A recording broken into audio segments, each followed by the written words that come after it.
Miata y'all, and welcome to the Stardrop Corner, the number one place to discuss all things Stardew Valley. Okay, so for today's episode, I want to talk about Harvey, and there's this ebb and flow of affection towards him since the game was released. And I haven't uploaded a podcast episode in a while.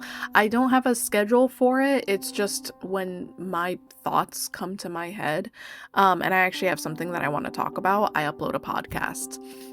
If you've listened to the other podcast episodes, you probably know what I'm going to say, but allow me to repeat for the newbies that are listening, because we're always getting new listeners.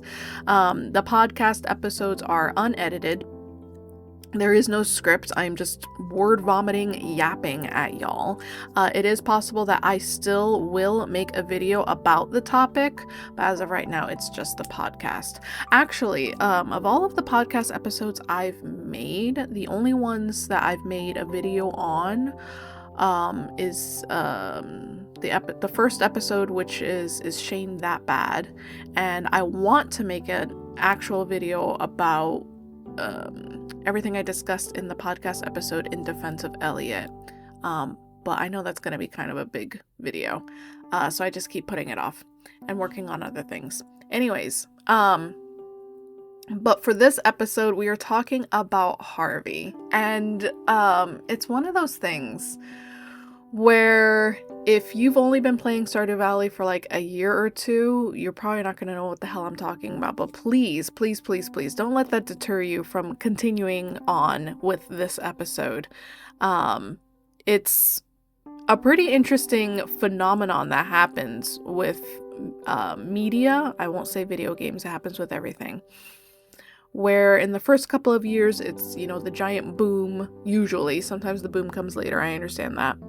Where there's certain fan favorites that pop up. And the fan art, the fan fictions, the discussions, the videos, the TikToks, the Instagram reels, the shorts, whatever.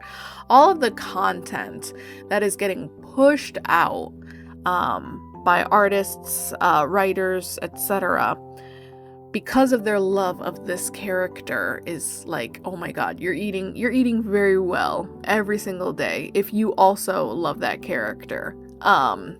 When Stardew Valley first released, Shane and Emily were not romanceable. So you would think that the amount of content for them, and on just a side thing, I keep using the word content, but I really do hate it. I hate just turning everything into some homogenous slop and calling everything content, but I also don't want to waste y'all's time every 5 minutes by listing out art, fan fictions, blah, blah, blah, blah, blah, and like all of the types. So I just keep using the word content. But if you ask me if I like that word, no, I hate it. Anyways, if you loved Shane and Emily before they were romanceable, it would feel like you're alone in the desert. But something happened when Stardew Valley was released, and a few months went by. And after a few months, people have finished their playthrough. Mind you, there is no end, but they've come to a good stop. And maybe they've married 2 people, 3 people. They've had 3 different farms, 4 different farms. And then people started to ask, oh, what if we could marry the other people? Like the non-romanceable people. What if we could marry that guy Shane? What if we could marry that lady Emily? And that's when Concerned Ape started to take notice. And he made the Twitter poll asking, okay, who should be the next people to be romanceable in the update? And then here we are. But I was around, I was there, back in the old days, before they were romanceable, and I saw the characters that people were going gaga over, before people even thought about romancing non-romanceable characters, before mods were created, and before anybody even thought that Concerned Ape was going to update the game and add in new romanceable characters. Harvey is the character we're talking about today because there has been a title. No, I can't think of the right word for this. It's been very hot and cold with Harvey. The feelings towards him have been very tidal, is what I was trying to say. When I first started playing Stardew Valley, I actually went for Harvey, because a lot of the bachelors and bachelorettes seem way too young for me. And I think I was kind of interested in Elliot, but I could never find him. And just trying to link up with his schedule was super annoying. I went for Harvey. Long story short, anyways, right? I went for Harvey, and I found his storyline very interesting. I thought his cutscenes were great. I thought he felt very human, very authentic, very genuine, very kind. And I like all of those things about him. And I know some people say, oh, but he's cowardly, but he's this, but he's that. It doesn't really bother me, actually. Or that he's like too soft-spoken or whatever. Anyways, I remember seeing the Reddit threads, the Tumblr posts, the content saying that Harvey was kind of a loser, and anybody that's romancing him, you're a fucking idiot because you're blind and you're not looking at all the other amazing bachelors and bachelorettes that you could be romancing. And if you were a Harvey fan during this time, you were starved. There was no fan art. Nobody was writing fan fictions. Nobody was doing interesting little analyses, YouTube videos about him. Nobody fucking cared about Harvey, period. Like, nobody cared. Then the update happened. Shane and Emily are now romanceable, and then there was a wave of content for them. They're new, they're shiny. Oh my god, Concerned Ape added new characters. After that, there was also a flood of mods, and a lot of people started thinking, oh my god, if Concerned Ape could add Shane and Emily, what if he adds other people? What if he adds this character, that character, blah, blah, blah, blah. And it was a lot of people that were almost, I don't want to say petitioning, but making a case for their favorite NPC and why they should be, why more fan art should be drawn of them, why there should be fanfics of them, blah, blah, blah, blah, blah. This is very typical in media where people develop crushes, and in video games when you can actually romance these characters, where people are lovingly, I'm not referring to the toxic people, but regular old Joes are marching behind their favorite romanceable character. In the anime scene, you're probably familiar with the term waifu wars, where people say, oh no, this character is the best, she's the best wife, she's the best girl, blah, blah, blah, blah, blah. This happens with anything and everything. This is not a new thing. This has been happening since the dawn of media. Like, this has always happened in different ways, shapes, and forms. But what's really interesting is with Harvey, it's been cold, then hot, then cold, and then hot. The initial launch of the game, it was a very cold reception for Harvey. I would say the bulk of the people that were romancing Harvey were on the older side. And I really hate saying young and old, young and old, young and old, because I said it very much in my last podcast episode about Robin. 30 is not old. Unfortunately, if you talk to an 18-year-old or a 19-year-old, they say 30 is like decrepit. You should be retired. It's this whole back and forth conversation. It just depends on who you're talking to, who your audience is. It also depends on your own age, because you're going to have those blind spots where you think, oh my god, I don't have time for XYZ. And people that are 10 years older than you are like, yes, you do. What are you talking about? We also live in a very ageist society. It doesn't matter what country you live in. It's a very ageist society. That's the entire world. Anyways, back to Harvey. There was a mindset that if you were romancing Harvey, you were on the older side. And that's fine. You're a mature gamer. And whenever people say mature, they're calling you they're saying you need to be retired like ASAP. That's what they're trying to say. They're just being nice. But then there was a shift. People started falling in love with Harvey. There was a TikTok trend, and I'm just saying TikTok very loosely. It was on YouTube Shorts and Instagram Reels as well, where that singer Hozier, Hozier, made the song Too Sweet for Me. And the lyrics rang true for a lot of Harvey lovers. So there was a flood of Harvey fan art, fan fictions, etc. And all these people were making these videos saying, oh my god, I actually tried romancing Harvey. He's actually very charismatic. He's very charming. He's this, he's that, la la la.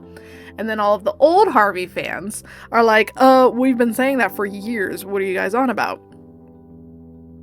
Now it's cooling down a little bit. It's cooling down a little bit again, where people are like, oh, Harvey, he's kind of boring.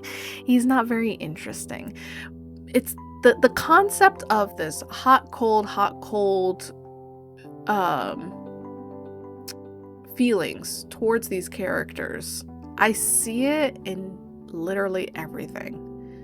And I wanted to make a podcast episode to talk about it. I've been watching a lot of older media lately. And I've really been enjoying myself because honestly, I'm just tired of the newest stuff on the market. I don't know, everything's a remake, everything's a sequel. I don't know if there's AI involved. It's just annoying. So, and mind you, I'm not trying to go on some pivot where, everything back in the old days was better, because that's not true either. But fact of the matter is, there are billions, and that's not an exaggeration, billions of hours of things to watch. So if I don't like the things that are currently in theaters, I don't have to watch it. I can watch one of the billions of hours of things that I haven't seen yet. Anyways, I've been consuming a lot of older movies, older TV shows, etc.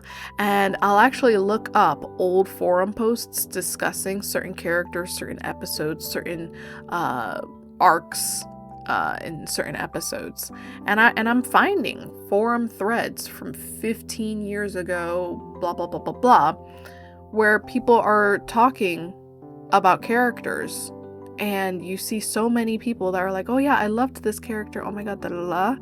And then a few years go by and everybody hates the character. And then a few years go by and everybody loves the character. And it's this hot, cold, hot, cold, hot, cold.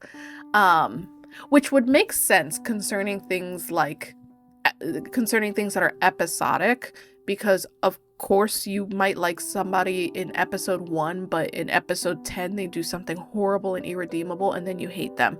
That's not what I'm talking about. I'm not talking about episodic things like that. I'm talking about media that is finished, but something happens outside of the media, that's outside of the media's control, where the current zeitgeist, the current feeling towards a character just shifts, and there's no real explanation for it except for what is the current zeitgeist. To tie to this, let me bring up something that I saw recently as well. I saw a thread on Reddit that said, yeah, a lot of the YouTubers that I used to watch, I tried watching them now, and oh my god, none of them are funny. They're all super corny. It's like they've all changed their content and their sense of humor, and none of it is appealing. What's the matter? Like, what happened, guys? And the number one comment was, their content is the same, you just grew up. It's like their sense of humor is still the same, and their type of content is still the same. It just doesn't appeal to you anymore because it's been 10 years. And the best example of that I can think of for me personally is Markiplier. I used to watch Markiplier like crazy when I was a teenager. No, early 20s, not teenager. And now here we are, 32, and I'll watch a video here and there. I'm very excited for his Iron Lung movie that's coming out. But the majority of his videos, and I'm not roasting him. Please let me finish. I think to myself, oh my god, he's really loud. Like, he's really loud and he screams a lot. This is kind of annoying. I kind of don't want to watch this anymore, and then I'll click off.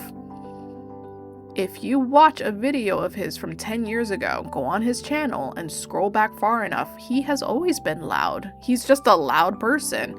He does a lot of screaming while he's playing a video game, and he's very loud. His jokes have been the same. Like, that's just his sense of humor. That's just it. His sense of humor has remained pretty consistent, actually.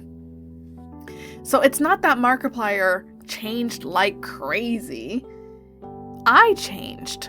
And I feel like that connects with a game like Stardew Valley, which has been on the market for years at this point, because you have a lot of people in the fandom, in the community, that have been playing it since day one. And now it's years later and they're still playing it, which is fantastic, by the way. I think that's wonderful. So obviously your personality is going to change, and there's not new updates every week. So then, because of your new life experiences, just, getting older, developing, growing, etc., you start re-looking at characters and they're in a completely new light for you. Even though the character themselves have not changed in the slightest. They haven't. Nothing has happened. There hasn't been a new update since the latest update, obviously. But it's not like Concerned Ape made an update yesterday and added 1,000 new dialogue lines. You know what I mean? But despite the fact that the character themselves haven't changed, our perspective of that character has changed completely outside of their influence, which is super, super interesting. And there's a huge influence from influencers, from content creators, that point out certain things of their personality, their storyline, etc., that put them in a different light. And Harvey's a very interesting character when it comes to this, because he's pretty unassuming. And I always think of that Barbie movie clip where she says, "Oh, you're very unassuming," which is a very nice way of calling somebody ugly and boring. I genuinely don't mean it that way. I don't think he's ugly and I don't think he's boring. But there's nothing controversial about Harvey. There's nothing super dynamic and scary and dividing, right? Compared to a character like Shane. And I always bring up Shane because he is my favorite character. But I know how divisive he is. If you are somebody that has struggled with addiction, that has had loved ones struggle with addiction, the character of Shane is going to impact you a lot more than any other person. That could be positive or negative. You could view him in a brighter light because, oh, okay, I understand his struggles. He's working so hard. He's trying so hard. Oh, I can relate. I've been there. I know how tough this journey is for him. Whereas others who maybe, for example, they've been very traumatized by those with certain addictions in their life, maybe they're not going to be as favorable. Maybe they're not going to look at Shane as somebody that is working hard and trying to be better, but rather somebody that is causing a lot of harm to those around him, like towards Jazz. A lot of that unhealed trauma is going to affect your perceptions of Shane. And mind you, I am not saying, oh, if you don't like Shane, it's because you have unhealed trauma. That's not what I'm saying at all. What I'm saying is, when you have a lot of controversial or divisive aspects to your character, it's very obvious that people are going to be so hot and cold towards that character. But that hot and coldness is consistent. People have been hot and cold towards Shane since day one. Day one. If you look up Reddit threads, Tumblr posts, etc., from a week or two after Stardew Valley was released, you will see people either A, oh my god, who's that drunk? He's such an asshole, whatever. Or B, well, there's something about him, he's trying his hardest. I think he's cute. I think you just have to give him a shot, right? That hot and coldness has existed since day one. But for Harvey, it's an overwhelming majority of coldness that then shifted to a majority of hotness, and now it's fizzling out. That Hosier song isn't recent. It's been a while. I think 2 years, I don't know, something like that, since it was released. The fan art has slowed down, the fan fictions have slowed down, etc., etc., etc. And it's just a super interesting conversation that you could make a video game, upload it, and then people are just constantly having new thoughts and new ideas about it. years and years and years later. Because if I was Concerned Ape and I just saw, oh, everybody hates Harvey. Okay, well, whatever. It seems like everybody else likes Stardew Valley. And I'm making some good money off of it. So I'm glad people like my art form. And then like 4 years later, 5 years later, I don't know how long actually.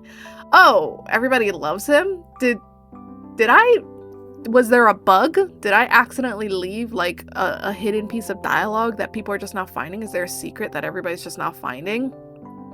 And then you look into it just for market research, and it's like, oh, okay, some guy made a song and the song can be applied to Harvey, and one person on TikTok made a video where they showcased some Harvey fan art to the song, and now everybody likes him. Okay. Like okay, whatever.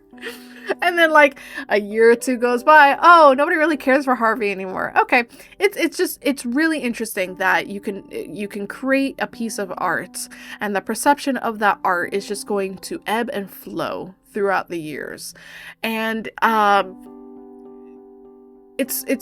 feel like it is unique with video games. Obviously, I mean, this applies to any book, any painting, any movie. No, I understand that. But with video games, it is a different medium. You're not just looking at a painting and writing your thoughts about it and discussing your thoughts about it. You are playing it. You are immersing yourself in it. You are projecting yourself into it, or you are role-playing different characters and role-playing those characters' thoughts and perceptions of these characters, and it just adds these extra layers to it that I don't really see in other art forms. And I do consider video games an art form, if that was not obvious, but I hope it was obvious. And these ebbs and flows, it just makes me so excited because I want to almost predict who the next fan favorite will be. If you didn't know, the current fan favorite is Sebastian and Penny.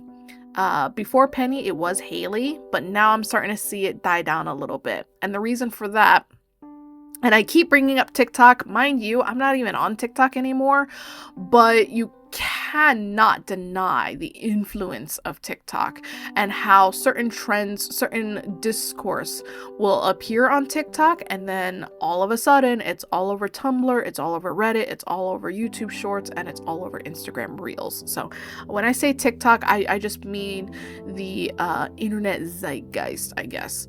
But it does usually start on TikTok. Anyways, Haley was the last Bachelorette fan favorite, where everybody was saying, oh, she's just misunderstood, she's just this, she's just that. But then people started talking about what a mean girl is, and how harmful mean girls can be, and how if you look up the mean girls in high school that you used to know, and you look at what they're doing nowadays, they're still mean girls, blah, blah, blah, blah, blah. So it's kind of shifted away from Haley and towards Penny. By the way, throughout this entire conversation, do not forget that Shane was a fan favorite for quite a while, actually. It was a ton of fan art, fan fiction. It was absolutely insane. People... It's so interesting because when I bring up the Concerned Ape poll where he asked, hey, who should the next Bachelorette be? Who should the next Bachelor be? People are absolutely shocked, I tell you, that Shane and Emily won those polls. And they didn't win like by 2%. They got the majority of the votes. They absolutely did. People are absolutely shocked. But I remember voting in those polls.